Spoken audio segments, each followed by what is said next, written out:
থাকতাম না দেশে আর মায়া ডাকের এই দেশ ছাইড়ে চলে যাইম এই দেশে আর থাকতাম না।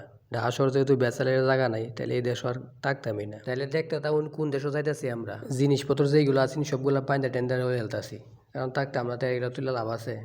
আমি আর আমি বন্ধুরা লই আইছি, দুজনে মিলে সব বানতাছি এটা যাই আমগা সব কিছু বানতাছি। হ্যাঁ বালা কাম বলে পারে লাগে লই আইছি। এই যে হাঁড়ি পাতিলগুলো এগুলো রান্না করে খাইতাম, রান্না করে খাইলে একটু বালা লাগতো, গ্যাস ট্যাস আসি না যাইতাছি সাইডে মেরিয়া যা। এখন বাস করছি, এখন এই যে হুতলি লাগে মানে উঠে দিয়ে হুতলি আছে উঠে হুতলি হয়ে যাচ্ছি, হুতলিতে একটু বান দেওয়া লাগবো, বান না দিলে আবার কুইলে টুইলে ফুটে যাইব, কুইলে ফুটে গেলে আবার সমস্যা। বন্ধু ভাই তো হুতলিটা ল আমি বান দিই, হ্যাঁ বলে একটু ভালো রে বানতারি যে হ্যাঁ লইছি আমার বান্ধব লেগে দেয় না, কয় আমি বান্ধি তুই দে তুই বানতাতে না। হ্যাঁ বানতাছে, আচ্ছা তুই বান। হ্যাঁ যেহেতু বানতাছে তাহলে আমি কই তাহলে আমি একটা কাম করি, তাই ফায়া দিন দেয় বলছি আয় একটা তুষক আসিন চুডু মুড়ি নিয়ে এলা থাকতাম।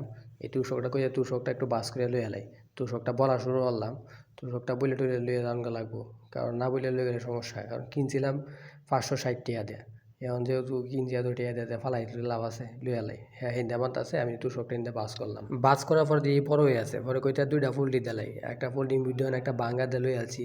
পরে দিয়ে ছুটে যাইতেছে কই ধর ছুটে যাইতে রশিটা যেহেতু আছে তাকে রশিটা বান দিলাই, রশিটা লইছি লই আরিয়া খুললাম, খুলে টুলে আছে কই একটা বান দিই।